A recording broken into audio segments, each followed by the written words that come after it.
नमस्कार, मी शुभम राज. SP9 मराठीमध्ये आपलं सगळ्यांचं स्वागत. 0 ते 100 असणारी ही आपली SP9 मराठीची मालिका.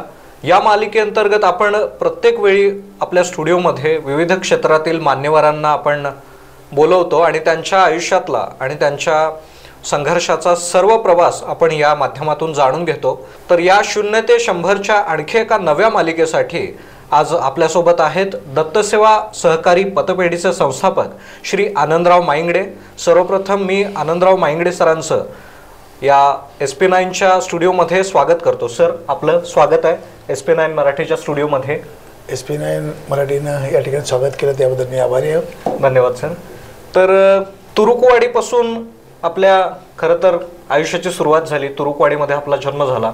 त्यानंतर तुरुकवाडी ते मुंबई आणि मुंबई ते पुन्हा तुरुकवाडीमध्ये येऊन ही दत्तसेवा सहकारी पतपेढी जी आहे, पतसंस्था जी आहे ती स्थापन करणं, यापर्यंतच्या प्रवासाबद्दल सर आपल्याला आणि आम्हाला आणि आमच्या SP9च्या दर्शकांना तुमचा प्रवास जाणून घ्यायला आवडेल. सर, त्याबद्दल तुम्ही काय सांगाल? सर, जसं आपण पाहिलं असेल की आज माझं 69 वर्ष आहे. माझ्या ज्यावेळी शाळेत मी ज्यावेळी शिकत होतो की इयत्ता 7वी, आर्थिक परिस्थिती बिकट असल्याकारणाने मग त्या खेडेगावामध्ये, ते तुरुकवाडी गाव एक छोटंसं गाव होतं, त्या गावामध्ये आपल्याला पुढं शिकण्यासारखी आपली आर्थिक परिस्थिती नव्हती. त्यामुळे मुंबईला जावं लागलं. आणि मुंबईला गेल्याच्या नंतर मग आपण तिथे पहिल्यांदा गेलो तर पहिल्यांदा नोकरी करावी लागली. आणि नोकरीसाठीच खरं म्हणजे गेलो होतो, कारण कुटुंबाच्या एक उदरनिर्वाहाचा विषय होता. गेल्याच्या नंतर पहिल्यांदा तिथं मी सोडा लेमन दुकानामध्ये, नंतर एका मिलमध्ये, कॅन्टीनमध्ये काम केलं. आणि काम करत असताना तिथं काही आपल्याला साऊथची लोकं पूर्वी होती, ते अभ्यासाला अगदी शाळेला त्यांचं महत्त्व असायचं. तिथल्याच एका मॅनेजरने मला परत 2 वर्ष गॅप झाल्याच्या नंतर मला परत शाळेमध्ये तो प्रवेश घे म्हणून फॉलोअपमध्ये राहिला. मग मी एका नाईट शाळेमध्ये त्या ठिकाणी शाळा शिकायला गेलो. आता नाईट शाळेला शिकायला गेल्याच्या नंतर मग तिथी परिस्थिती असे की बैठकीची खोली असते, आपल्या भागातील बऱ्याच बैठकीच्या खोल्या असतात, त्या बैठकीच्या खोलीमध्ये मी राहायला होतो. आणि राहत असताना मग अभ्यास तिथं आपण पाहिलं की बाबा शाळेत रात्री 10 वाजता सुटायचं. आल्याच्या नंतर मग आपली जी तिकडचं जे अभ्यास असू दे, काही असू दे, ह्या सगळ्या गोष्टी त्या बैठकीच्या खोलीमध्ये करता करता थोडा अडचणी यायच्या. आता परंतु एक जिद्द किंवा काहीतरी करायची एक मनामध्ये भावना जी होती, त्यामुळे आम्ही त्या ठिकाणी सगळं कष्ट करत गेलो. आणि नंतर मग मिलमध्ये झाल्याच्या नंतर मला एक सरकारी आमचे मामा होते आणि त्यांनी मला ऑफर दिली, बाबा असाच आहे तू आता सरकारी नोकरी. त्यावेळी अतिशय पगार अगदी कमी होते, परंतु त्या ठिकाणी मी एक जिल्हाधिकारी कार्यालयामध्ये एका शिपाई पदावरती मी कामाला लागलो. तिथून मग शिपाई पदाला लागल्याच्या नंतर मग टप्प्याटप्प्याने माझे तिथं नाईटला शाळेत शिकत होतो, दिवसभर मी नोकरी करत होतो. आणि ते करत असताना काहीतरी असं वाटायला लागलं की मला थांबून कसं हे वाटायचं. कारण का की माझी अतिशय गरीब परिस्थिती असल्याकारणाने मला जे काही भोगायला लागले ते आमच्या गावामध्ये किंवा भागामध्ये काहीतरी आपल्याला काही करता येईल का, हे मनामध्ये कंटिन्यूस माझ्या डोक्यामध्ये एक खेळत होतं. आणि मगच आम्ही या नोकरी करत असताना ते हे करत असताना आमच्या गावामध्ये एक मंदिर माझं आमच्या चुलत्याने बांधलं होतं. आणि ते ज्यावेळी आमचा मिलचा संप झाल्यामुळे तिथं मूर्ती बसवली नव्हती दत्ताची. आणि मग ती मूर्ती बसवली होती आणि त्यात मूर्ती नव्हती. मग माझे जे काही सहकारी होते कलेक्टर ऑफिसला, जे आम्ही एकत्र असताना त्यांच्याकडे हा विषय काढला. आणि एक ब्राह्मण माझा मित्र होता, त्याने ते डोक्यावर घेतला, म्हणजे आपण मूर्ती बसवूया. आणि मग ती मूर्ती बसवल्याच्या नंतर मग लोकांना एकत्र करण्यासाठी एक दत्तसेवा मंडळ म्हणून स्थापन केलं. आणि त्या मंडळाच्या माध्यमातून आम्ही सगळी जे काही गावचे काही ठराविक लोक एकत्र आलो, पैसे काढले, मूर्ती बसवली. आता तिथं सगळं बघितलं मी. आता ह्या लोकांना एकत्र कायमचं राहण्यासाठी, एकत्र ठेवण्यासाठी आपल्याकडल्या भागामध्ये बऱ्याच पतपेढ्या म्हणून कोऑपरेटिव्ह क्रेडिट सोसायटी जे आपल्या समाजाला मदत करू शकते. आणि समाजाच्या बऱ्याच संस्था आहेत. आणि त्या संस्थेमधून सर असं वाटायला लागलं की आपण अशी केली तर आपल्या लोकांना गोरगरिबांना मदत मिळेल. आणि मग मी ती पतपेढी स्थापन करायचा निर्णय घेतला. तर बैठकीच्या खोलीमध्ये घेतला. आणि बैठकीच्या खोलीमध्ये घेतलं तर तिथं मला काही ते मिळालं नाही, परवानगी मिळाली नाही, कारण त्याचा कोटा होता तो वाढवायचा. तर तिथे ते काय मला मिळालं नाही. त्याच पिरियडमध्ये मी मालाडला माझी बदली झाल्यामुळे तिथं माझं रिलेशन झाल्याने मी तिथं भाड्यानं खोली घेतली होती. म्हणजे मुंबईतून नोकरी करत असताना तुम्ही हे पतपेढीसाठी तुम्ही त्याच प्रयत्न करत होता आणि हे दत्त मंदिरामध्ये दत्तमूर्तीची स्थापना करणं असू दे आणि त्या माध्यमातून गावकऱ्यांना आणि लोकांना एकत्र आणणं असू दे, सो हे तुमचं नोकरी करत असताना हे हा संघर्ष तुमचा सुरू होता.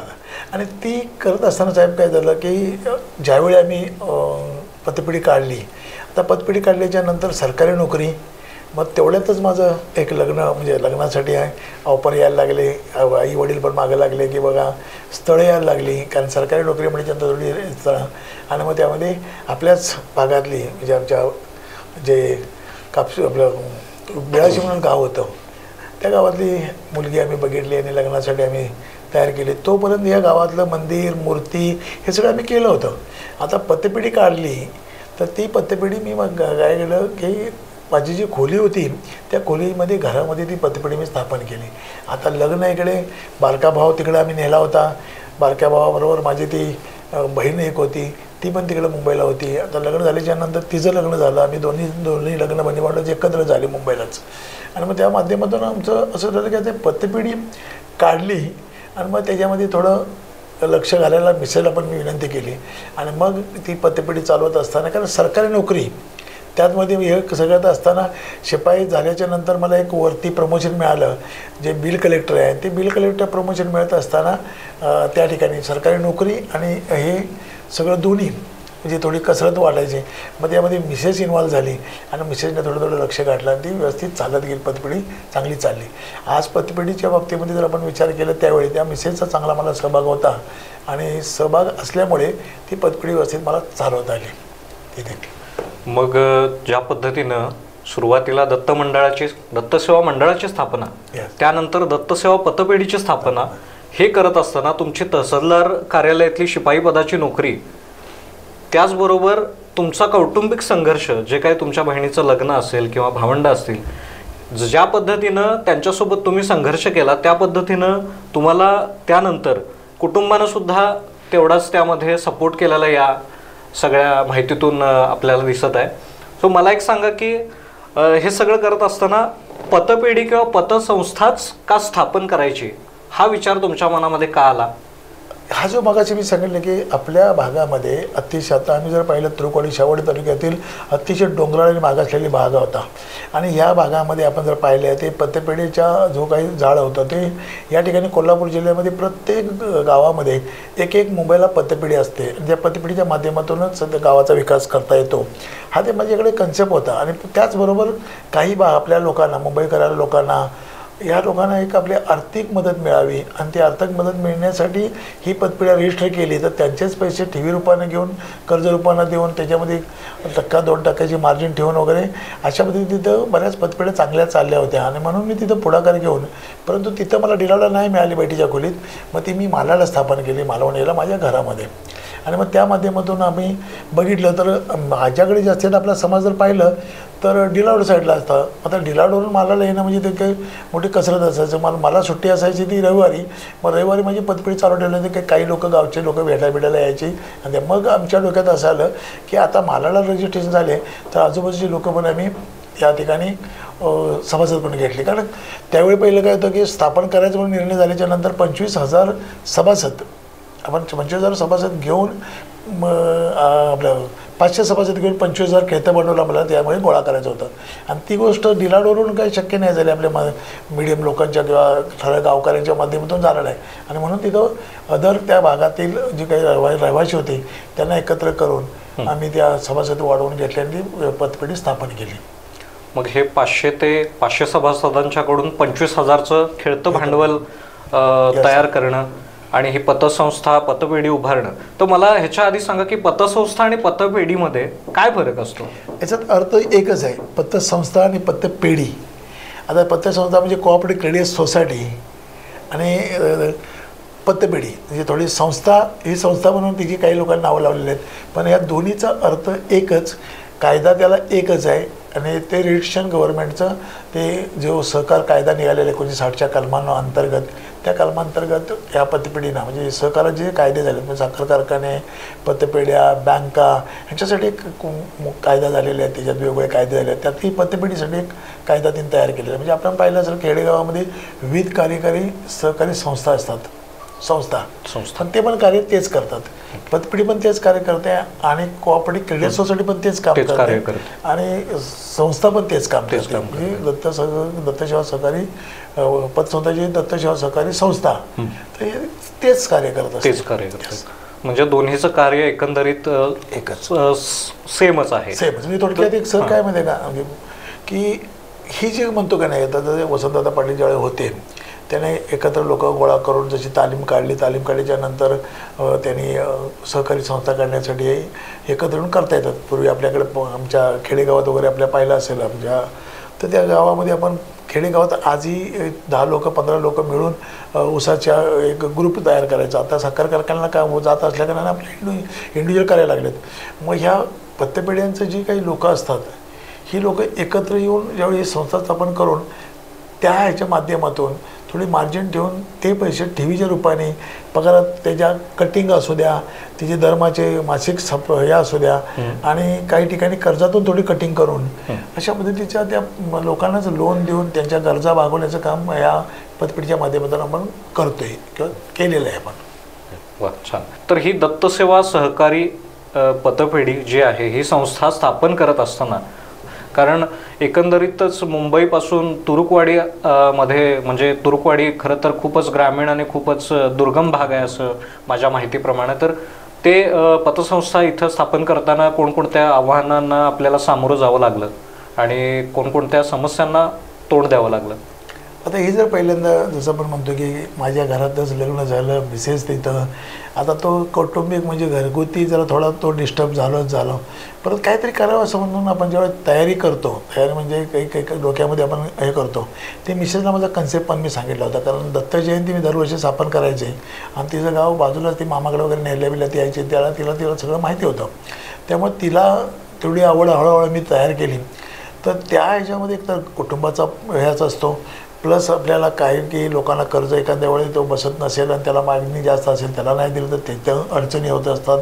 आणि मग बाकीचे कुठल्या अगदी जशी सदस्य असतात कारण काय प्रत्येक पतपेढीमध्ये संस्थेमध्ये किंवा ह्याच्यामध्ये संचालक मंडळ असतं आणि संचालक मंडळ जरी मी माझ्या घरात केली तर संचालक मंडळामध्ये त्यांची वेगळे हे बघण्याची एक सिस्टीम वेगळी असते. त्यांना ते असं वाटतं की आपल्याला पण काहीतरी याच्यामध्ये हे असावं सहभाग जरूर असावा पण काय ते त्यांच्या डोक्यांनी म्हणून तीन जी लोक आहेत त्यांचा पण 100% सहभाग होऊ शकतो असं होत नाही आहे. म्हणून विरोधाला काहीतरी करायचं मिटिंगमध्ये. मग त्याच्यानंतर मग आमच्याकडे काय झालं की जी काही लोक आमच्याकडे संचालक आता कुठेही जरी केले तर संचालकाला कसं असतं 99% संचालक कर्तृत्वानंच घेतील असं गॅरंटी आता घेऊन चालत पण नाही आणि गावातल्या बाबतीमध्ये तर हा अनुभव सगळ्यांनाच वाईट आहे. मग तिथं माझ्याकडे तो खूपच अडचणी आल्या पण एक की नाही आपण जायचं आहे आपण ज्या ध्येयाने तर आपण आलो आहे लोकांना मदत करण्याच्या उद्देशाने आलो आहे तर त्यामुळे आपण तिथं उतरायचंच आहे. म्हणजे आम्ही सांगतो ना पहिल्यांदा आम्ही 1000 कर्ज सुरू केलं नंतर मग 2000 5000 आणि नंतर 25000. आज सर सांगायला अभिमान वाटेल की त्यावेळी माझे 25000चं जे माझं खेळतं भांडवल होतं ते आज जवळजवळ माझ्याकडे 7 करोड खेळतं भांडवल आहे. वा. प्लस सर आत्ता माझ्याकडे त्यावेळी 25000 आपलं 500 सभासद होते आज माझ्याकडे 72,000च्या वरती सभासद आहेत. वा. एवढा लोकांचा आता विश्वास ठेवला की माझ्याकडे आजच्या डेटला 19 ब्रांचेस आहेत आणि जवळजवळ 250 लोक त्या ठिकाणी नोकरी करतात.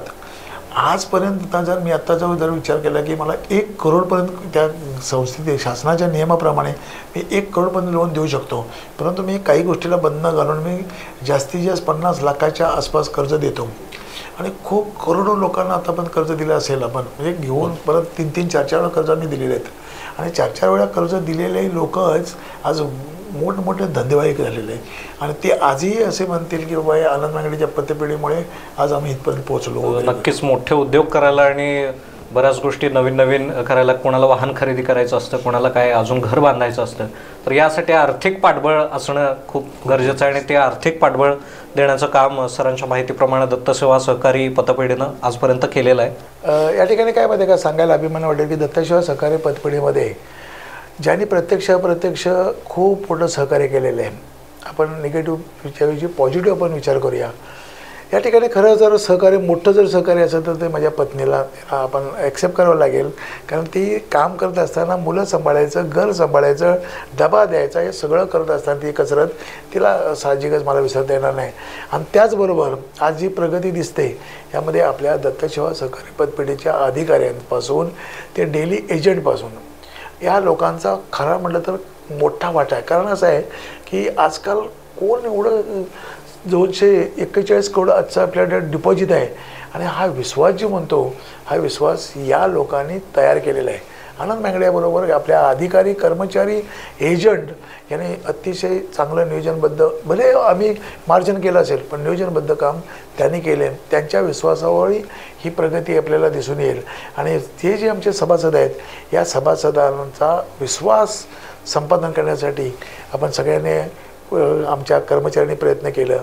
त्यांना जर मला या इथपर्यंत जे पोचवायचं म्हणजे मला जे या शिडीवरती न्यायसाठी त्यांचासुद्धा मला मोठा सहभाग आहे, सभासदांचा आहे, माझ्या कर्मचाऱ्यांचा आहे, माझ्या घराचा तर आहेच आहे, माझ्या आईवडिलांचे आशीर्वाद आहेत त्याच्या पाठीमागं, आमच्या गावचे जी काही मंडळी आहेत त्यांचे आशीर्वाद आहे, मित्रमंडळींचा मला सहभाग लावतो, काही आयडिया मिळतात.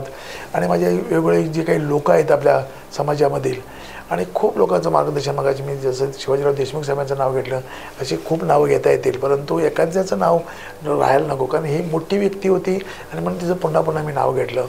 आणि त्या व्यतिरिक्त खूप लोकांनी प्रत्यक्ष अप्रत्यक्ष सहकार्य केलेलं आहे. त्या सगळ्यांचं मी आणि मला इथपर्यंत मोठं करण्यासाठी त्यांनी जे काय मला सहकार्य केलं त्याला मला विसरून चालणार नाही. त्यांचा मी मनापासून आभार मानतो. तर मला सांगा सर, की तुम्ही सांगितलं की घरातून पेढीची सुरुवात तुम्ही केलीत, की घरातल्या खोलीतून पेढीची सुरुवात केलीत आणि आजपर्यंत साधारण 19 शाखा गाव भागामध्ये आणि शहरी भागामध्ये मिळून सगळीकडे आहेत. सो तुम्ही या पतसंस्थेचं जे काम आहे ते कशा पद्धतीनं तुम्ही वर्कआउट करता? आता ह्याच्यामध्ये काय झालं की एक सरकारी अधिकारी म्हणजे मी सांगतो की शिपाईपासून ते नायब तहसीलदारापर्यंत म्हणजे थोडक्यात त्या डिपार्टमेंटला मी काम करत असताना माझ्या अंतर्गत म्हणजे शासकीय ज्या परीक्षा असतात त्या परीक्षामध्ये मी रेव्हेन्यू क्वालिफाईड परीक्षापर्यंत पास झालो. आणि त्याच्यानंतर मला ते प्रमोशन मिळत गेली तर आणि मग शेवटी नायब तहसीलदार म्हणून मी रिटायर्ड झालो 2016 साली. मग त्या ह्याच्यामध्ये जसं आता पतपेढीच्या बाबतीमध्ये म्हणतो की शासनाचा आपण काही गोष्टी बजेट असतो, तसा पतपेढींच्या बाबतीमध्ये सगळ्या गोष्टीला नियम आणि अटी आहेत. म्हणजे बॉयलाज आहे, ओपीडी आहे, ती ओपीडी पतपेढीसाठी काढली, त्या ओपीडीच्या माध्यमातून त्या पद्धतीने जावं लागतं. शासकीय ऑडिट असतं, अंतर्गत इंटरनल ऑडिट असतं. आता इंटरनल ऑडिट 2 पद्धतीने असतं. एक CA कडून मोठी जर संस्था झाली तर CA कडून इंटरनल करावं लागतं आणि कार्यालयीन अंतर्गतसुद्धा आपल्याला एक कंट्रोलिंग राहावं म्हणून करावं लागतं, कारण आता माझ्या ब्रँचेस वाढलेले आहेत. आता या ठिकाणी जर आपण पाहिलं की आम्ही पॉलिसी तयार केलेली आहे, म्हणजे ते शासनाच्या ओपीडीच्या माध्यमातून नियम आणि अटी अशी पॉलिसी तयार केलेली आहे की ती जबाबदारी निश्चित केलेली आहे. जबाबदारी निश्चित म्हणजे तुझं चूक झाली तर तुला ही दंडात्मक कारवाई होऊ शकते. त्यामुळे तुला चुका करताना आणि विशेष म्हणजे काय झालं की आमच्या भागातले म्हणजेच आमच्या गावातली जवळजवळ 60% मुलं माझ्या पतपेढीमध्ये आहेत. भागातली पोरं जवळजवळ आता मी मध्ये 250च्या आसपास जी माणसं पोरं काम करतात त्यातले 250च्या आसपास हे आपल्या जवळचे भागातलीच लोक म्हणजे खेडेगावातलीच पोरं आमच्याकडे काम करतात. आणि ती पोरं एवढी मेहनत करून आज त्यांचे काही लोकांचे ब्लॉक आहेत, काही गाडी आहेत, कुठं हे करतात, पण कष्ट करून त्यांनी मिळवले राहिलेले आहेत. त्यामुळे तिथला जो आता आपण पाहिलं की जो आर्थिक जो डोलारा सांभाळायचा असेल तर पहिलं काम आपल्याला करावं लागतं की आपले नातेवाईक असतात, कर्ज दिलं तर ते नातेवाईक तुटतात का, तर कर्ज वसुली केला जरा त्याला जास्त काय ते, कारण त्यांना माहिती आहे की बाबा जवळचा माणूस आहे, दादा मांगडे आहेत, आपली माणसं आहेत, आपले नातेवाईक आहे, मग कर्ज घेतलं जातं कुठे ते कारणाने आणि काय ते त्याला अडचण येते, तो व्यवस्थित भरत नाही. पण त्याला नोटीस गेलं काय केलं तर मग ते साहजिकच ते थोडं त्यांना वाईट वाटतं. पण आम्ही त्यांना पहिल्यांदा सांगतो की बाबा तुला कर्ज देतो आहे, नातेवाईक आहेस, तुझी वेळ निघते बाबा, ती काय मुलाचं लग्न असू द्या, घर बांधायचं असू द्या, विहीर काढायची असू द्या, हे तुम्हाला दिलं आहे आम्ही, देतो आहे आम्ही, पण हे तुम्हाला वेळेला पेड करायला लागेल. आणि जर थकीत झालं तर मग तर कायदेशीर कारवाई होऊ शकते. आणि मग कायदेशीर कारवाई जर झाली तर फक्त तुम्हाला मला बोलता येणार नाही, मला तुम्हाला सांगता येणार नाही आणि मी त्यामध्ये काय हस्तक्षेप करणार नाही. तुम्ही कर्ज घ्यायचं आणि व्यवस्थित पेड करायचं. हां, ह्याचा कसा तो रेट आहे तो आता आपण पाहिलं तर की ₹1.20 आपण देतो, कारण पूर्वी मारवाडी आपलं जे काही व्याजाने बाहेरचे पैसे घ्यायचे, ₹5 ₹10 आहे त्यावेळी पैसे लोक घेऊन करायची. आजही आपल्याकडे पद्धत अजूनही पाहिलं असेल की एक 10-10 वर्षापूर्वी की लोकांचं एखाद्याचं मुलाचं घराचं लग्न असलं तर मग ते सोनाराकडे जायचं, दागिने ठेवायचे आणि मग काढायचं आणि मग घर लग्न करायची अशी. पण आता तसं नाही. आता कॉर्पोरेट क्रेडिट सोसायटी, विविध कार्यकारी संस्था किंवा बँकेतून तो कर्ज उपलब्ध व्हायला लागलं. पूर्वी असं होत नव्हतं. आणि मग आता त्या नियम आणि अटीमुळे असल्यामुळे आज आमच्या संस्थेवरती लोकांचा व्यय झालेला आहे. तर 242 करोड रुपये आपल्याकडे ठेवी आहेत आणि 200 जवळजवळ 21 करोड आपल्याला 222 करोड आपल्याकडे लोन आहे बाहेर. आणि मग हे लोन आणि ठेवी ह्याची जी मधली जी सांगायला असते ती असं असतं की इथं आपल्याला शासनाचा नियम आहे की तुम्ही 100 रुपये घेतले तर 100 रुपयामध्ये तुम्हाला जास्तीत 70 रुपये तुम्हाला जास्तीत वाटू शकता. आता हे माझे जास्त पैसे आहेत कारण याला काय झालं की निधी माझ्याकडे मोठा वाढत गेला कारण खर्चावरती कंट्रोलिंग. आणि निधी वाढत गेल्यामुळे माझ्याकडे आजच्या डेटला स्वतःचा स्वनिधी 51 करोडचा आहे. आणि हा ज्याचा स्वनिधी मोठा असतो ती संस्था स्ट्रॉंग असते आणि माझा स्वनिधी मोठा आहे.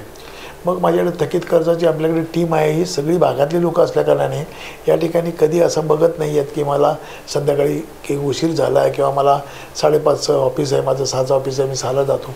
ही नाही. तर कष्ट करणारी आपल्या भागातली लोकं कष्ट करणारी खूप आहेत.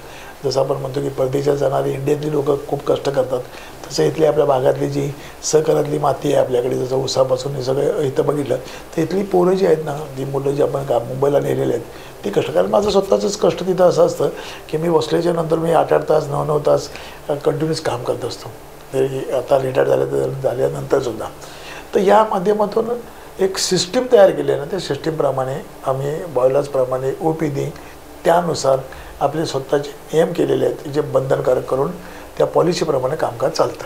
मग 25,000 खेळतं भांडवल ते 242 कोटींचा जो ठेवी ज्या आपण आजपर्यंत ह्यामध्ये ठेवींमध्ये रूपांतर झालं, ही गोष्ट सेम तुम्ही नोकरी करत असताना जे तुम्ही पतसंस्थेचा कार्यभार आजही सांभाळताय, तर आजपर्यंतचा आलेला सगळ्यात चांगला आणि सगळ्यात वाईट अनुभव कोणता तुमच्यासाठी? आता चांगला अनुभव म्हणायच्या नंतर जसं आता आपण आता स्टुडिओमध्ये बसतोय जवळजवळ मला 18 विविध म्हणजे नॅशनल लेवलला पण पुरस्कार घेतले. आणि जसं आता इथं आपण बसलेलो आहे की SP जे नाही तुमचं चॅनल आहे हे कुठेतरी असं वाटतं की नाही यार या कर्तृत्वावर माणसाचा कुठेतरी आपला मान सन्मान झाला पाहिजे, त्याला कुठेतरी लोकांच्या समोर आणलं पाहिजे आणि लोकांनी त्या आत्ताच्या नवीन पिढीने ते जरा थोडं बघितलं पाहिजे, त्यातून आदर्श घेतला पाहिजे. आणि ती जे काही त्यांना आपल्याला वाटतं तसे माझे साहेब 18 पुरस्कार मिळाले. हे माझं एक म्हणजे अतिशय भाग्य आहे की सरकारी नोकरी करून मी इथपर्यंत पोचलो आणि खूप लोकांनी मला तो मान दिला. आता वाईट म्हटल्याच्या नंतर तो वाईट अनुभव अशा परिस्थितीमध्ये मी 90% काढत नाही आहे. काढत का नाही, ते आपल्याकडे खूप घटना अशा वाईट झालेल्या आहेत. आता वाईट झाल्याच्या नंतर मग आपण म्हणतोयच की बाबा वाईटात वाईट म्हणजे आमच्याकडे एक अशी घटना घडली की जेणेकरून ती स्टुडिओमध्ये पण आपल्याला सांगू शकत नाही. अशी वाईट घटना घडली की जेणे आमच्या मुलांच्या माध्यमातून मारामारी झाली, एकदम हे झाली. म्हणजे ती कलेक्शन करत असतानाच एक घटना घडली. पण ती माझ्या आयुष्यामध्ये अशी ती वाईट म्हणून आम्ही तिकडे बघतो. पण माझ्याबद्दल ज्या आमच्याकडे काम करणारी जी लोकं होती त्यावेळी काही लोकांना आमच्याकडे अरेस्ट पण केलं होतं. पण आमच्याकडे लोकांना एवढं होतं की एकाही पालकाने मला सांगितलं नाही का अरे तुझ्या त्या नेहलेस पोरांना आणि त्या पोरांना ही परिस्थिती आली. एकही पालकाला नाही. त्या मुलांच्या बाबतीमध्ये मी स्वतःहून पुढाकार घेऊन त्यांना व्यवस्थित एकही कुठलं त्यांच्यावरती डाग न ठेवता त्यांना व्यवस्थित मी ह्याच्यात आणलं. तर ती माझी घटनामध्ये न विसरणारी आहेत. बाकी छोट्या मोठ्या घटना या प्रत्येकाच्या जीवनामध्ये दुःख असतं, बरोबर. म्हणजे सुख असतं तसं तेवढं दुःख असतं. दुःख जास्तच आपण आजकाल आपण पाहिलं असेल की मग प्रत्येक घरामध्ये सुख ही 100% कुठं ठेवलेली नाही आहे. परंतु त्या दुःखातून सुख शोधणं आणि ते आहे त्याला समाधान मानणं हे मी माणूस हे करतो की बाबा आहे त्याच्यामध्ये समाधान आपण मानलं तर तेच आपलं सुख असं म्हणून आम्ही चालतो. नक्कीच हा एखाद्याचा साधेपणा असतो की त्याला इथंपर्यंत या म्हणजे 0 ते 100च्या शिखरापर्यंत पोचायला मदत करतो. तर सर पुढचा प्रश्न मला तुम्हाला विचारावा असं वाटतो की हे एकंदरीत ही सहकार क्षेत्रातली माहिती झाली म्हणजे नोकरी ते ह्या पतपेढीचा प्रवास. तर या व्यतिरिक्त सुद्धा मी असं ऐकलंय की तुम्ही कुरुपवाडी गावामध्ये एक शाळा तिथं तुम्ही बनवली आहे आणि ती पूर्ण निसर्गाच्या सानिध्यात शाळा आहे आणि तिथं फक्त शिक्षण नसून विद्यार्थ्यांच्या बऱ्याच कलागुणांना वाव दिला जातो. ज्या अर्थी 19 शाखापर्यंत विस्तारलेली ही पतपेढी आणि त्यातून साकारलेला हा बऱ्याच लोकांसाठी असणारा रोजगार, तर यानंतर या पोझिशनपर्यंत येईपर्यंत विद्यार्थ्यांना सुद्धा तुम्ही शिक्षणाच्या माध्यमातून पाठबळ देत आहात, तर या शाळेबद्दल आम्हाला ऐकायला आवडेल. छान साहेब प्रश्न विचारला. तर आपल्याला कुठून ना कुठून तरी माहिती मिळाली बाबा की पतपेढीच्या माध्यमातून किंवा एक शाळा काढली. सर काय झालं की आम्हाला शिकायला नाही मिळालं. म्हणजे आम्ही इथं 7वीपर्यंत आमच्या गावात शाळा होती. 7वीच्या नंतर मग मी मुंबईला गेलो, नाईट शाळेला रात्री शाळेत शिकलो, 12वी झालो. नंतर मग पुढे शिकवण्यापेक्षा माझी बाकीच्या लोकांची जबाबदारी माझी असल्याकारण तिथं मला पुढे शिकता नाही आलं. आता ते मनामध्ये कुठेतरी माझ्या बिंबलं होतं की अरे यार मग आपल्याला काहीतरी गावासाठी, जसं आता मी मंदिर बनवलं, मंदिराच्या मध्ये गेली तर सतत 32 वर्ष दत्त जयंती आम्ही करतोय कंटिन्यू, कधीच तिचा खंड पडलेला नाही. म्हणजे 7 दिवसाचं पारायण आहे, त्याच्यात पारायणाबरोबर वेगवेगळे विविध कार्यक्रम. त्यावेळी आम्ही चित्रपट दाखवायचा जुन्यामध्ये, नंतर मग आता स्पर्धा वगैरे आयोजित केल्यात. आणि त्या करत असताना अशी शाळा एखादी काहीतरी करावी म्हणून छोटीशी शाळा करायला गेलो. आणि म्हणतात तसं की चांगल्या कामाला साथ देणारे लोक पण भरपूर असतात. साथ देणारे म्हणजे तुम्ही म्हणतो ना की जसं आता आपण पूर्वीचं काढलं गांधीजीपासून जर आपण काढलं तर खूप लोकांनी आपल्या देशाला स्वातंत्र्य करण्यापासून प्रगती करण्यात आणण्यासाठी भरपूर लोकांनी कष्ट केलं, आजही करत आहेत. आणि म्हणून आपण म्हणतो की देशासाठी किंवा आपण गावासाठी असू दे, आपल्या भागासाठी असू दे, एक खालीचा वाटा म्हणून काहीतरी चांगलं काम करावं. मग तिथं मला असं वाटलं की शाळा आपण काढूया, इथं त्याला चांगलं दर्जेदार शिक्षण द्यायचा प्रयत्न करूया. सर मला स्वप्नातसुद्धा वाटलं नसेल की मी छोटीशी बैठी चाळ बांधायची होती. आणि त्या बैठी चाळीमध्ये तुम्हाला पण माहिती आहे की आपल्या जी जमीन आम्ही निवडली होती ती पोरं त्यांचे आईवडील इथं, पण मुलं माझ्याकडे कामाला होती. त्या मुलांनी आम्ही सगळे बसून चर्चा झाली की यार असं असं आहे आणि आपण काहीतरी करूया गावाला वगैरे. आम्ही डायरेक्टरला पण विश्वासात घेतलं. म्हटलं कोणतरी आपल्याला कोण जमीन देत असेल एक आपल्याला किमान अर्धा एकर, तर आपण तिथं शाळा काढूया. मग शाळा काढूया म्हटल्याच्यानंतर मग आम्ही सगळे एकत्र झाल्याच्या नंतर आमच्या गावची पोरं जी होती, माझ्या भावकीत जी लोकं होती, त्यांना स्वतः विश्वासात घेतलं. त्या पोराकडून म्हटलं बाबा बघा तुमच्या आईवडिलांना तुम्ही सांगायला पाहिजे. त्यांनी सांगितलं ओके साहेब आम्ही सांगायचं काम आम्ही करतो.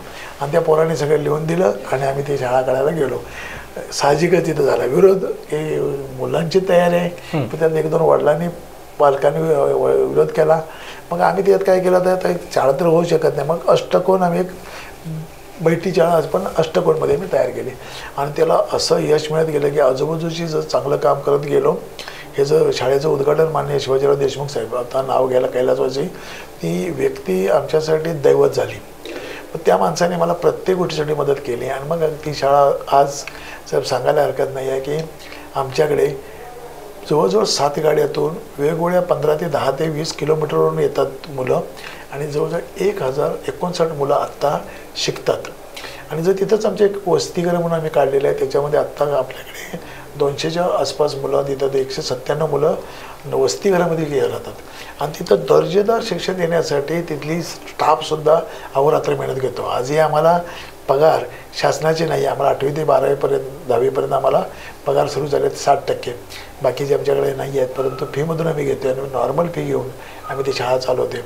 आणि शाळा चालवत असताना मोठं ह्या दत्तशिवा सहकारी जी पतपिढी आहे तिच्या माध्यमातून त्या सभासदांना, सगळ्या सभासदांना माहिती आहे ह्या माणसाने कोल्हापूरला एक शाळा काढलेली आहे आणि सरळ हाताने लोक ती मदत करतात. जर कर्ज काढताना आम्ही पावती पुस्तक जर समोर दिलं तर कोण म्हणत नाही आहे की अरे काय हे आहे. मग त्या ह्याच्या माध्यमातून आज आपली ही शाळा त्या भागामध्ये जी मुलं शिकतात दर्जेदार म्हणून आज इंजिनियर मोठमोठ्या पदावरती पोरं शाळा शिकून गेलेली पोरं, एक शिस्तप्रिय शाळा. आज पाहिलं असेल की जिल्हा परिषदेमध्ये खूप वाईट परिस्थिती, एवढ्यासाठी मी वाईट म्हणतोय की त्यात शिक्षकाच्या जिल्हा परिषदेच्या शिक्षकांना वेगवेगळी कामं दिली जातात आणि त्याच्यातून त्या मुलांना शिक्षण द्यायला त्यांना हे नाही. आणि प्रत्येक पालकाला वाटतं की आता नवीन पिढी तयार होत असताना आपण त्या पिढीकडे कोणत्या मार्गाने बघायचं. म्हणजे माझ्याकडे पहिलीपासून इंग्लिश स्पीकिंगचा कोर्स आम्ही सेपरेट ठेवलेला आहे, कॅम्प्युटरचं ठेवलेले आहेत, कॅम्प्युटर प्रशिक्षण ठेवलेले आहेत. सगळ्या गोष्टीसाठी त्या ठिकाणी आम्ही जे म्हणतो की प्रत्येक महिन्यातून एखादी तरी व्यक्ती माध्यमिक आणि उच्च माध्यमिक प्राथमिक विभागात वेगवेगळी बाहेरची लोक आणून, म्हणजे आमच्या शाळेला विश्वास नांगरे पाटील साहेबांनी भेट दिलेली आहे, विश्वासराव पाटील पानिपतकरांनी भेट दिलेली आहेत. वेगवेगळ्या लोकांना आम्ही बोलवून तिथे विद्यार्थ्यांचं आम्ही एक मोटिवेशन करण्याचं किंवा तुम्हाला कसं राहायचं आहे, काय केलं पाहिजे ह्या करतोय. आजही एक आमचा एक कन्सेप्ट तिथं आहे, मी कसा घडलो. हे शासकीय अधिकाऱ्यापासून सगळ्या लोकांना आम्ही प्रत्येक शनिवारी आणायचा मी प्रयत्न करतो. आणि त्याच माध्यमातून आम्ही तिथे आता आपण पाहिलं असेल की स्पर्धा परीक्षासुद्धा मी तिथे एक स्वतःचं आपण ऑफिस तयार केलं की स्पर्धा परीक्षेला मुलांना काही गरीब लोकांना जाता येत नाही पुण्याला किंवा आपण इस्लामपूर किंवा कोल्हापूरला किंवा अण्णानगरला, पण तिथं आपण ठिकाण त्याचे तिथंमध्ये आम्ही ते पुस्तकं वगैरे आम्ही त्यांना घरापर्यंत देतो आहे. तिथं अभ्यास करायला अभ्यासिका तयार केलेल्या आहे. तिथंच जवळजवळ आपल्याला 16-17 पोरं अभ्यास करतात. आणि तिथं अजूनही आमचं काही तिथं हे नाही आहे. परंतु आता जी शाळेची जी प्रगती वाढलेली आहे, कारण इथं माझा मुलगा आहे, तो मुलगा LLB झालेला आहे सतीश मांगडे म्हणून, आणि तो प्रॅक्टिस करतो खेळाची आहे, परंतु या ठिकाणी थोडं लक्ष देतो. खरं म्हटलं तर मुंबईची पोरं, मुंबईची लहानाची मोठी झाली, खेडेगावात बघत नाहीत.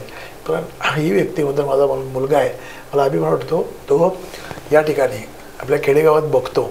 त्याला मी सांगितलं की रिटायर्ड झाल्याच्या नंतर त्याच्या अगोदर काहीतरी एखादा चांगला असं मॉडेल करले शेतकऱ्यासाठी, त्यांना सुंदरसं असं एक तबेला पण काढलेलं आहे.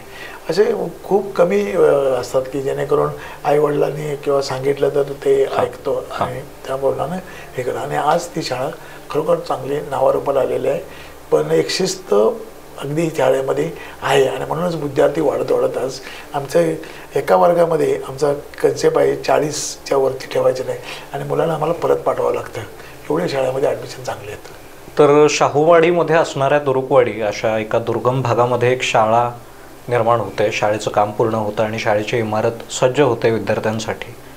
तर खरं तर एवढ्या दुर्गम भागातून कोण इतक्या आतमध्ये बाहेरून इतक्या दुर्गम भागामध्ये बाकीच्या वस्त्यातून शाळेतला कोण येईल असा प्रश्न 100% पडत असेल. पण आज परिस्थिती अशी आहे की प्रत्येक वर्गामध्ये 40 विद्यार्थी असणाऱ्या ही शाळा 1059 विद्यार्थ्यांपर्यंत पोचलेली आहे आणि सुमारे 10 बसेस या शाळेमध्ये या विद्यार्थ्यांना घेऊन येतात.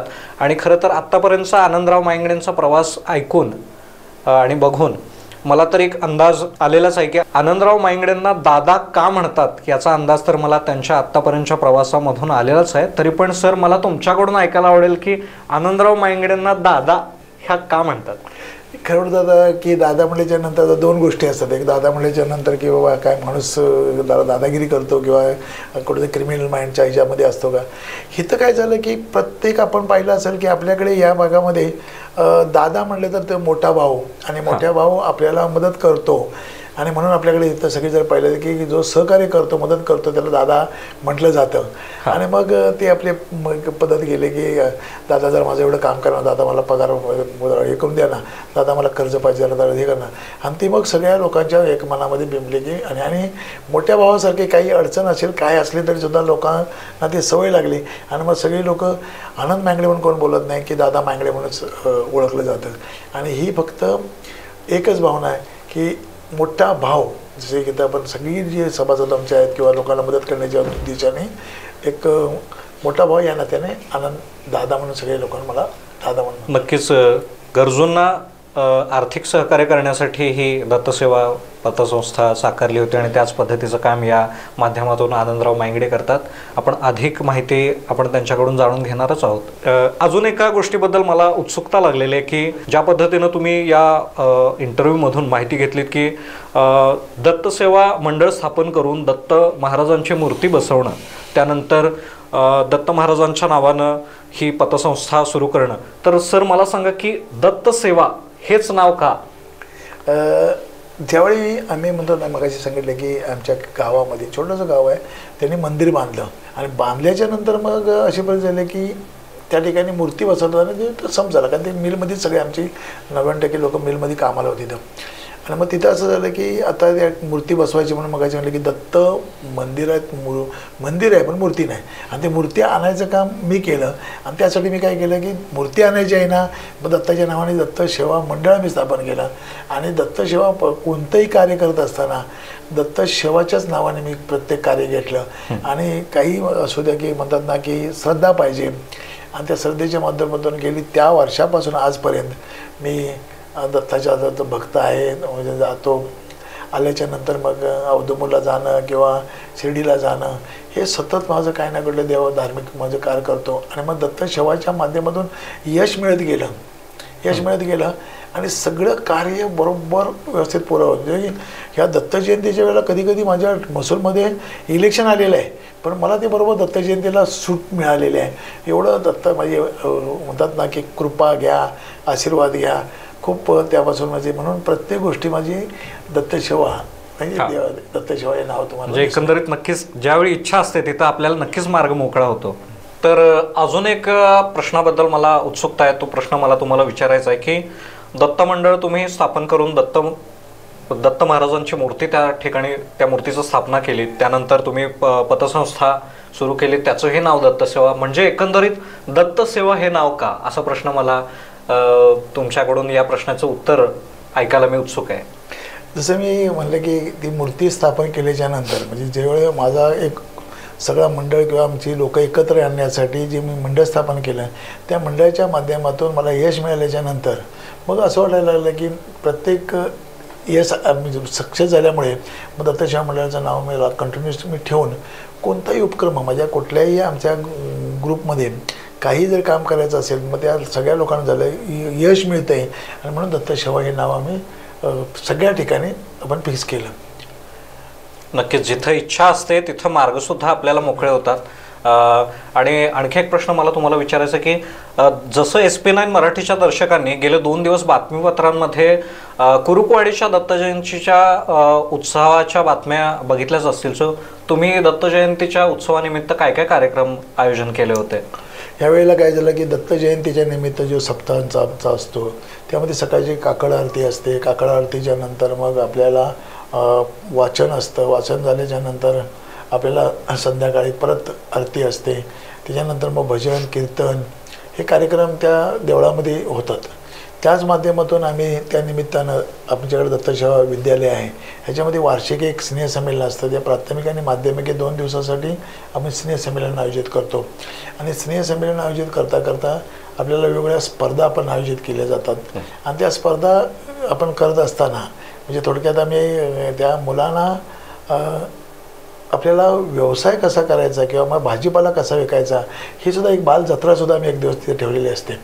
आणि मग त्याच्याबरोबरच आपण आता उद्याच्या 29 तारखेला काय दत्ताजीच्या माध्यमातून सप्ताह संपल्याच्या नंतर आम्ही उद्याला गावच्या कुस्त्याचं सुद्धा आयोजन करण्यात आलेलं आहे. कारण समाज एकत्र राहण्यासाठी काही जे आज आपण पाहिलं असेल की या दत्त जयंतीच्या माध्यमातून जेवढे काही मुंबईकर आमचे असतात ते सगळेच्या सगळे गावाला येतात. तसेच आपल्याकडे लग्न झालेल्या आमच्या भगिनी जिकडं जिथे दिलेले असतात त्यासुद्धा सासरवरून माहेर इकडे येतात. आणि त्यामुळे एक जत्रेचं स्वरूप तिथं प्राप्त झालेलं आहे या दत्त जयंतीनिमित्त. आणि नक्कीच मनगट आणि मस्तिष्क या तिन्ही गोष्टींचा ज्याप्रमाणे विकास झाला पाहिजे त्याप्रमाणे मला अजून एक प्रश्न विचारावासा वाटतो की कुस्त्यांच्या स्पर्धेचं कसं तुमच्या मनात आलं? म्हणजे तुमची खेळाडूंच्या प्रती किंवा खेळाप्रती आवड असताना या गोष्टीतनं मला दिसते. या ठिकाणी काय झालं की दत्तसेवा पतपिढी जी आहे, आता आपण पाहिलं की दत्तसेवा पतपिढीमधून विद्यालय झाल्याच्या नंतर आपल्या भागात इकडचा जो डोंगर भाग आहे किंवा आपला कोल्हापूर जिल्हा आहे हा कुस्तीसाठी प्रसिद्ध आहे. आणि मग कुस्तीसाठी आणि शाळेसाठी आमच्या भागातली पोरं बरीच आपण कोल्हापूर या ठिकाणी शिकतात आणि हे करतात. हे पूर्वीपासून आपल्याकडे चालत आले आहे. आता त्या ठिकाणी आम्ही एक कुस्ती आखाडा केला आहे, दत्तसेवा कुस्ती आखाडा. त्या ह्याच्यामध्ये जे आमची वसतिगृहातली जी मुलं आहेत या वसतिगृहातली मुलं या ठिकाणी तिथं शिकत असतात. म्हणजे तिथं जवळजवळ आपल्याला असं आहे 70-80 मुलांपैकी आपण पाहिलं पूर्वी तर 25-30 पोरं तर कुस्ती शिकायलाच कुस्तीमध्ये त्यांच्या आईवडिलांनी नाही कुस्ती शिकावं. आणि मग कुस्तीमध्ये ते लोक आत्ता आपल्याकडे जवळजवळ 40 ते 45 पोरं कुस्तीमध्ये आहेत. आज आमच्याकडे जो पूर्वी शिकून गेलेली पोरं आहेत त्याच तिथल्या पोरांना आपल्याकडे या ठिकाणी मी त्यांना वसतिगृहामध्ये रेक्टर सहाय्यक म्हणून आम्ही कामाला ठेवलेले आहेत. आणि तो कुस्तीचंच कामं करतात. त्याला आजच्या डेटला वेगवेगळ्या ठिकाणी 4थी 5वी कुस्ती त्याला मिळते. आजच्या डेटला त्यांनी 25,000च्या ह्याच्यामध्ये कुस्ती मारलेली आहे म्हणजे आमच्या दत्तसेवाचा मल्य. आणि मग कुस्ती हे आपल्या पाहिलं असेल की काही जुन्या लोकांनाही आपण जर पाहिलं जुन्या लोकांना अगदी एक कुस्ती कुस्ती हे म्हटल्यानंतर एक आपण म्हणतो ताकद, डाव आणि ह्याला बरोबर. कोल्हापूरची माती आणि कोल्हापूरच्या मातीतली कुस्ती ही खरोखर कोल्हापुरात जगात भारी असं म्हणतात आणि ती खरोखर जगात फेमस आहे. तर आपण जर या दत्त जयंतीच्या निमित्त जे विविध कार्यक्रम आम्ही आयोजित केले जातात किंवा करतोय, शाळेमध्ये सुद्धा मुलांना प्रोत्साहन देण्यासाठी वेगवेगळे आम्ही आयडिया किंवा वेगवेगळे आम्ही उपक्रम राबवत असतो आणि त्या उपक्रमाच्या माध्यमातून मुलांचं वेगळं जीवन घडवत असतो. या ठिकाणी ज्यावेळी कुस्तीचं आम्ही संकुल तयार केलं, त्या संकुलाला आपण जर पाहिलं की मोठं आजूबाजूची सुद्धा पोरं तिथं आत्ताही आपल्याला खेळायला येतात किंवा शिकायला येतात आणि त्या माध्यमातून मुलांचे जे पालक असतात किंवा जे काही पैलवान त्यांचे वडील वगैरे किंवा आजोबा होते, त्यांना ज्या पोरांना वाटतं की बाबा आपला पोरगा पैलवान व्हावा, त्याची बॉडी चांगली व्हावी आणि त्या माध्यमातून त्यांनी तिथं ॲडमिशन घेतलेलं असतं. परंतु दत्तजींच्या माध्यमातून आम्ही पुन्हा एक हे आहे की आपला जे वारणा जो भाग आहे हा कुस्तीसाठी खूप फेमस आहे. म्हणजे वारणा नगर म्हणा किंवा वारणा आपल्या सगळा जो पट्टा वारणा नगर, तर त्या वारणा नदीच्या ह्याच्यावरती ही सगळी जी पैलवान मंडळी आहेत ती जास्ती त्या भागातली आहेत. आणि मग ह्या तिथे आपण पाहिलं की प्रत्येक गावात आज ही तालीम आहे. मग तिथं आपल्या तो ह्या तुरुकवाडीमध्ये दत्तजयंतीनिमित्त गेल्या जवळजवळ 12 वर्ष झाले की आपल्या गावातील जे काही ग्रामपंचायत आहे त्या लोकांनी या दत्तजयंती या निमित्त बाबा कार्यक्रम आम्ही घेतो.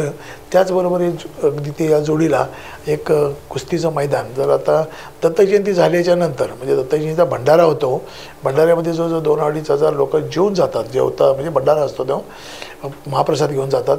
त्याच्यानंतर मग दुसऱ्या दिवशी या कुस्तीचं आयोजन केलं. उद्या 29 तारखेला मोठं मैदान आम्ही त्या ठिकाणी कुस्ती ठेवलेलं आहे. बाहेरचे मल्ल, आपल्या भागातील मल्ल ह्या सगळ्यांच्या उद्या कुस्तीचं आयोजन आम्ही संध्याकाळी उद्या केलेलं आहे. आणि अशा पद्धतीची सगळी लोक एकत्र बांधून एकत्र येण्यासाठी काही ना काही ते उपक्रम आपण चांगले ठेवायचा प्रयत्न करतो. एकंदरीत तुमच्या आयुष्यातली तुमच्या आयुष्यात तुम्ही कोणाची प्रेरणा घेतली, कोणाची प्रेरणा तुम्हाला लाभली आणि तुम्ही आजपर्यंत कोणाला आदर्श मानले हे सुद्धा जाणून घ्यायला नक्की आवडेल.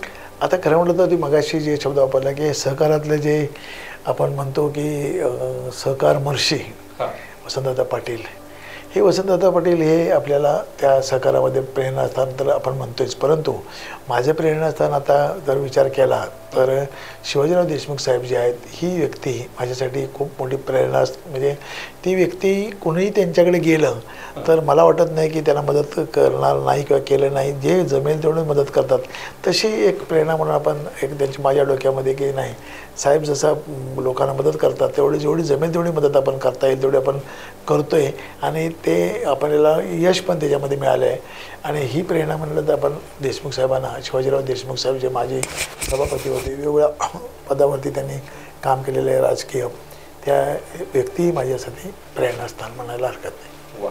तर एकंदरीत आता दत्तसेवा सहकारी जी पतपेढी आपली जी आहे, तर येणाऱ्या काही वर्षामध्ये तुम्हाला त्या पतपेढीला कोणत्या लेवलला बघायचं आहे आणि सध्या आत्ताची सद्यस्थिती पतपेढीची काय आहे? आत्ता मगाशी आपण पाहिलं की आत्ताच्या घडीला 77,000च्या वरती आपले सभासद आहे, खेळतं भागवणार मोठं आहे, व्यवसाय आपला जवळजवळ 450 करोडच्या पुढे गेलेला आहे, 19 ब्रांचेस झालेले आहेत आणि ह्याच्यातून लाखो लोकांना आपण कर्जरूपान देतो आहे, मदत करतो आहे. कोण व्यवसाय करायसाठी जो करतो आहे, कधी कोणाची अडचणी असेल, कोणाला हॉस्पिटलसाठी वगैरे अशा पद्धतीचं आपण वेगवेगळ्या मदत केलेलं आहे. आता आम्ही मध्ये महिलांसाठीच्या ग्रुपसाठी त्यांच्या व्यवसाय वाढीसाठी आपल्या 1200 महिलांना आम्ही कर्ज वाटप केलं. तर जवळजवळ ते कर्ज वाटप मोठ्या प्रमाणामध्ये आम्ही वसूलसुद्धा आपण ते करतो आहे. आम्ही रिक्षासाठी आम्ही मध्ये जवळजवळ आम्ही 2,500 हजाराच्या रिक्षाचं आम्ही लोकांना हे केलेलं आहे, कर्ज वाटप करतो, रिक्षांना दिलेलं आहे व्यवसाय करण्यासाठी. खूप लोकांना व्यवसाय आपण मदत करतो आणि व्यवसायाच्या माध्यमातून लोकांना की मोठं करणं किंवा आपल्या भागातील जर आपण पाहिलं असेल की मला अभिमान वाटतो की आपल्या भागातील लोकांना रोजगार तर मिळाला, पण या ठिकाणी आपण पाहिलं बांबवडेच्या ठिकाणी आपण शाखा आहे, आम्ही तुरुकवाडी ठिकाणी आमची स्वतःची शाखा आहे, बांबवडेच्या बरोबरीनंतर आम्ही आता मलकापूरला काढलेलं आहे आणि शेडगेवाडीमध्ये आपली जुनी शाखा आहे. अशा पद्धतीने 4 या भागातील आपण हे करतो आहे. आणि गावाला जर आपण मुंबईला पाहिलं तर मुंबईला सुद्धा आपल्या भागातलेच लोक जी सर्व्हिस करतात ते लोकांचं लोन जे असतं ते आम्ही जास्त आहेत. आणि आमची कोर बँकिंग व्यवस्था आहे. म्हणजे मुंबईला जर पैसे भरले त्यांनी बाबा शेतासाठी असू दे, घर घ्यायसाठी असू दे, घर बांधण्यासाठी असू दे, तिथं पैसे भरायचे आणि इथं काढायचं. कोर बँकिंग ही व्यवस्था आपल्याला कन्सेप्ट आम्ही राबवलेला आहे. तर कोणकोणत्या प्रकारचे कर्ज आपण या माध्यमातून लोकांसाठी देतो? आता इथं कसं झालं की आपल्याला शासनाच्या नियमाप्रमाणे 1.5 लाखापर्यंत कर्ज हे वैयक्तिक कर्ज दिलं जातं. वैयक्तिक कर्ज दिलं जातं. तर त्याच्यानंतर मग आपल्याला आहे की जर डिडक्शन लेटर जसं काम करतो त्या कार्यालयातून जर नाहरकत प्रमाणपत्र जर कर्जासाठी दिलं त्यांनी तर त्यांना 3 लाखापर्यंत देतो. त्याच्यानंतर 3 लाखाच्या वरती काही ना काहीतरी तारण असावं लागतं. तर मुंबईला आपण 10 लाखापर्यंत कर्ज जे देतो त्या साधं मॉर्गेज तारण ठेवून आम्ही देतो. आणि 10 लाखाच्या वरती जर पाहिजे असेल तर रजिस्टर मॉर्गेज कंपल्सरी.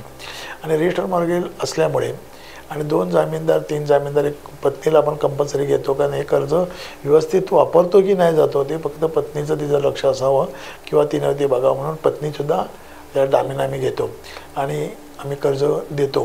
मग व्यवसाय कर्ज, गृहतारण कर्ज, वाहन तारण कर्ज, वेगवेगळे आपल्याकडे सोने तारण कर्ज. तातडीचं पाहिजे असेल तर अर्ध्या तासामध्ये 15-20 मिनिटामध्ये मी सोने तारण देतो.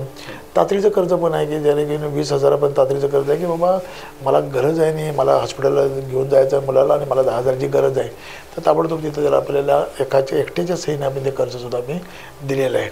तर भविष्यामध्ये या पतपेढीचं रूपांतर बँकेमध्ये तुम्हाला करायचं आहे किंवा काय पुढचं प्लॅनिंग तुमचं असणार आहे या पतपेढी संदर्भात? आता कसं आहे की पतपेढीच्या माध्यमातून म्हणजे पतपेढीच्या माध्यमातून मी सहकारामध्ये खूप मोठमोठ्या पदावरती मी गेलो.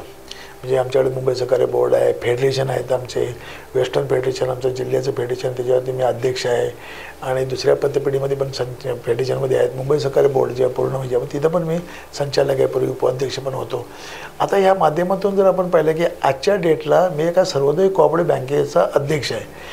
बँकेवरती काय झालं की बँकेला RBIचं कंट्रोलिंग असतं आणि खूप स्ट्रिक्ट असतं बँकेच्या बाबतीमध्ये सहकारामध्ये. आणि शासनाचं म्हणजे दुहेरी त्याच्यावर नियंत्रण असतं.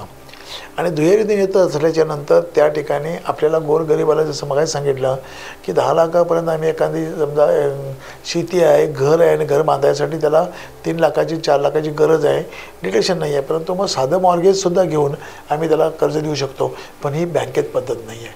बँकेत खूप कडक आणि स्ट्रिक्ट असल्याकारणाने ती व्यवसायाच्या पद्धतीनंच बँकेकडे बघितलं जातं. आणि आता तर केंद्रामध्ये सहकार खातं नव्हतं ते आता खातं झाल्यापासून खूपच कडक भूमिका घेतलेली आहे. त्यामुळे भविष्यामध्ये आपण ही आज 77,000च्या आसपास जे सभासद आहेत ते लाखाच्या वरती जावेत. आणि बऱ्याच पतपेढ्या अशा आहेत की मुंबईमध्ये आता आपण पाहिले असेल की मोठमोठ्या पतपेढी 5,000 आणि 10,000 करोडच्या पतपेढ्या आहेत. आता ह्या पतपेढीच्या माध्यमातून ज्या करोडच्या ज्या संस्था आहेत ही आपली 1,000 करोडचं टार्गेट हे आम्ही टार्गेट ठेवूनच प्लॅनिंग केलेलं आहे. आता आपण पाहिलं की आम्ही 500 करोडचं टार्गेट ती यावर्षी पुरं करायचं होतं.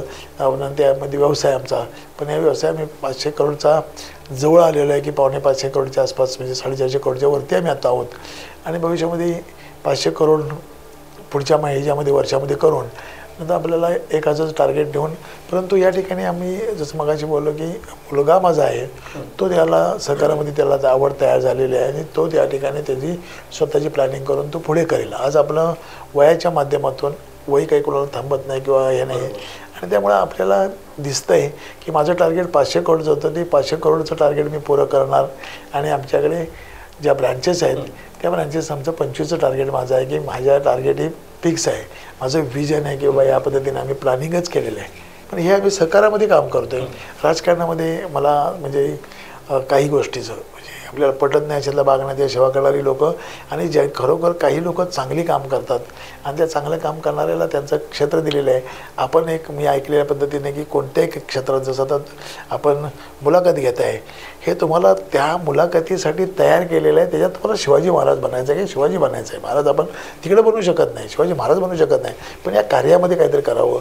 तुम्ही महाराज बनावं किंवा शिवाजी बनावं असे कार्य आपल्याकडे ठेवले तर त्याच्यातच मी लक्ष घालून ते मला त्या ठिकाणी आणि यशस्वी कसं करता येईल, त्याच्यात मला कसं प्रावीण्य मिळवता येईल, त्याच्यात मला सक्सेस कसं करता येईल, ह्याच्यावरती लक्ष केंद्रित करून जर आपण विचार केला तर प्रत्येक व्यक्तीने तुला दिले काम देणं, तुला देवाने तुम्हाला तयार केले, त्या कामावरती तुम्ही लक्ष केंद्रित करा, प्रामाणिकपणाने करा, मेहनत घ्या, नियोजन करा, तुम्ही त्यात यशस्वी होऊ शकता. हा जो माझा अनुभव आहे. आणि म्हणून आम्ही सांगेन की तुम्ही ते जे काम करताय ते काम करत असताना त्याच्यामध्ये पूर्ण झोकून देऊन काम करा. आणि म्हणून झोकून देऊनच काम केल्यामुळे आपण सक्सेस झालो आहे. आज आम्ही म्हटलं की मला जवळजवळ 18 पुरस्कार मिळाले, नॅशनल लेवल पण पुरस्कार मिळाले. आज हे छोटंसं जसं आपण तुम्ही इथं मला SP9मध्ये बोलवलं आणि माझा एक कौतुक किंवा माझं लोकांसमोर एक हे ठेवायचा प्रयत्न केला की एक माणूस छोटासा जो 12वी म्हणजे परीक्षेला पास झाला आहे पण खेडेगावात राहून हे करू शकतो, अशी काही क्वालिफाईड लोक किंवा हुशार लोक आहेत की समाजामध्ये, त्या लोकांना या माध्यमातून काहीतरी प्रेरणा मिळू शकते का. आणि हे तुमच्या ज्यावेळी तुमच्या जे सर आहेत ज्यांनी हे TV9 चॅनल सुरू केलेलं आहे त्याच्याबरोबर मी मगाशी 10 मिनटं बसलो. व्यक्ती विचार करण्याच्या पलीकडे म्हणजे गरीब लोकांचा विचार करणारी लोक, अशी लोक जी SP9 आता जे काम करते ते मी बघितलं आहे, ऐकलं आहे की चांगल्या काम करणाऱ्या माणसाला अगदी पुढं आणणं आणि राजकारणाच्या पलीकडे जाऊन सगळं बघणं हे कुणाला जमत नाही. तसं आम्हाला राजकारणाच्या पलीकडे जाऊन आपल्या सहकारामध्ये काम करायसाठी जे मला देवानं काम दिले ते माझ्यात पूर्ण करण्यासाठी मी प्रयत्न करते. नक्कीच सर, धन्यवाद. आणि आणखी एक शेवटचा प्रश्न मला तुम्हाला विचारायचा आहे की खरं तर तुरुकवाडी म्हणजे एखाद्या दुर्गम भागातून मुंबईला जाणं, तिथं वयाच्या तरुण ज्यावेळी आपलं तरुणपण असतं त्यावेळी साधारण त्यावेळी सोडा वॉटरच्या दुकानामध्ये काम करणं, तिथून कॅन्टीनमध्ये काम करणं, तिथून रात्रशाळेमध्ये 8वी ते 12वीचं शिक्षण पूर्ण करून तहसीलदार कार्यालयामध्ये शिपाई म्हणून काम करून परत हे सगळे पथपेढी स्थापन करणे, सांभाळणे, गावकऱ्यांना एकत्र आणणे, पुन्हा सगळे मिळालेले सगळे पुरस्कार. तर ह्या सगळ्या अनुभवावरून तुम्हाला आजच्या तरुणाईला काय संदेश द्यावासा, काय उपदेश द्यावासा वाटतं? तरुणाईला मला एकच विनंती करायची आहे की ज्वलंत उदाहरण तुमच्यासमोर इथं आनंद मँगडेंचं आहे. असे खूप लोक आहेत आणि अशा खूप लोकांना तुम्ही जर यूट्यूबला चॅनलला पण तुम्ही शोध घेतला तर खडतर जीवनाचा प्रवास म्हणून जे आहे त्याच्यामध्ये माझा पण ते यूट्यूबमध्ये आहे. अशा खडतर जीवनाच्या प्रवासामध्ये जर या मुलांनी बघावं, कारण आज काय झालं की 90% मुलं ही मोबाईलच्या आहारी गेलेले आहेत. मोबाईलच्या आहारी म्हणजे एवढं झालं की मला वाटत नाही की आमच्या शाळेमध्ये तर पूर्णपणे बंदीच आहे. अजिबात कुठल्याही 12वी असू दे किंवा वसतिगृह असू दे मोबाईल त्याला आणताच येणार नाही. आणि या मोबाईलच्या बाबतीमध्ये जर आपण विचार केला किंवा TV च्या माध्यमातून केला किंवा जो विचार जर केला, आज घरी जर पाहिलं की संध्याकाळी जर गेलं, मुलगा गेला तर आईची कधी ते वेगवेगळ्या TV चे चॅनल बघताना ह्या चॅनल बघताना आई आणि इकडे जेवण करते, ते ठराविक कालावधीमध्ये जेवण संपवून त्या 2 तासामध्ये त्यांची करमणूक तिथं केली जाते की जसं तुमच्याकडून काही कार्यक्रम जातात आणि ते कुटुंबीय म्हणजे खेडेगावातलं जर बघितलं तर ते बघतात. म्हणजे मुलांना अभ्यास शिकवायला वेळ नाही. मग त्यावेळी पोरं जे जातात, आई वडील आलेले असतात, वडील TVच्या बातम्या किंवा काहीतरी बघायला बसतात, तेवढ्या पिरियडमध्ये ही जी नवीन पिढी आहे ती मोबाईलच्या पूर्णपणे आहारी गेलेली आहे. ही तर सिटीमध्ये तर पूर्णपणे काही कौटुंबिक हे सगळं विस्कळीत झालेलं आहे. आता ह्या माध्यमातून जर आम्ही एवढंच म्हणेल की हे जे प्रेरणा घेऊन कायम करणारी जी पिढी आहे ही किमान खेडेगाव तर चांगली आहे.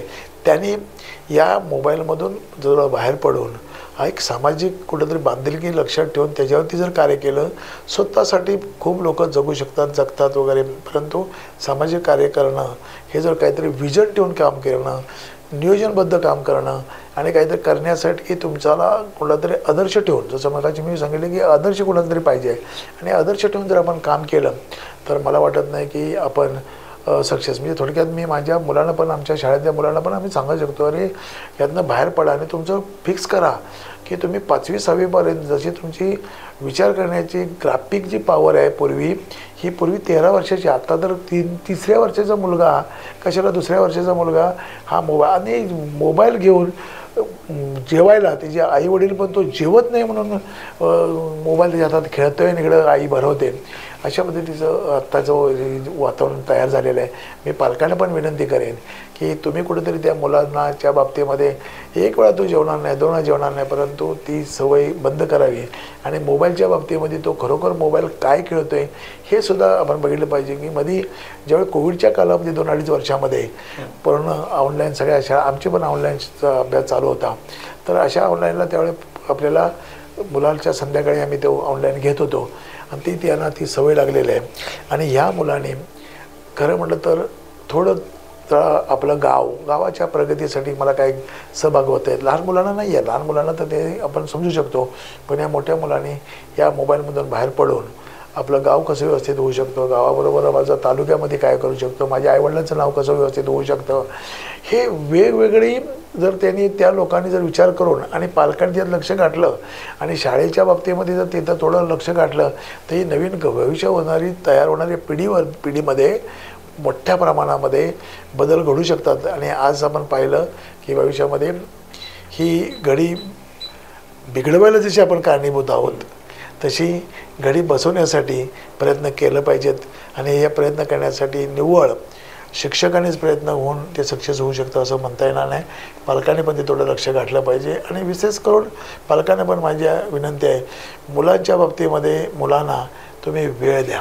आणि आईवडिलांना आता आज वेळ नाही आहे. आज वाईट परिस्थिती अशी आहे की मुलांना शिकवण्याच्या माध्यमातून किंवा काहीतरी त्याला चांगलं द्यावं या माध्यमातून ते प्रयत्न करत असताना मुलांच्या बरोबरीने एकत्र बसून जेवण्यापासून ते ह्याच्यापर्यंत खूप लोक कुटुंब बाजूला होत चाललेलं आहे. आणि त्यामुळे एकत्र कुटुंब ही जी पूर्वीची पद्धत होती, 30-40 लोक आपण एकत्र होत राहत होतो आणि आजही काही ठिकाणी आहे. पण ही जी आपल्याला या नवीन पिढीला घडवण्यासाठी आणि त्यांनी त्या ठिकाणी व्यवस्थित लक्ष देऊन आपण देशासाठी, आईवडिलांसाठी, आपण आपल्या गावासाठी काहीतरी करावं आणि त्या करण्यासाठी काहीतरी विजन काहीतरी डोक्यामध्ये ठेवून आपण त्या ठिकाणी त्यांनी नियोजन करावं अशी मी नवीन पिढीला सल्ला देऊ किंवा त्यांना आपण सूचना देऊ किंवा याचा विचार करावा म्हणून. तर हे होते तरुणांनी आणि संघर्ष करणाऱ्या प्रत्येकानं आदर्श घेण्यासारखं व्यक्तिमत्व तुरुकवाडी शाहूवाडीमधले. तर आनंदराव माईंगडे सरांनी आज SP9च्या स्टुडिओमध्ये येऊन सर्वांना आपल्या 0 ते 100पर्यंतची स्टोरी सांगून सगळ्यांना मार्गदर्शन केल्याबद्दल त्यांचं मी SP9च्या टीमकडून, SP9 चॅनलकडून आभार मानतो. धन्यवाद सर. आणि पुन्हा भेटू आपण आणखी एका 0 ते 100च्या स्टोरीमध्ये. तोपर्यंत नमस्कार.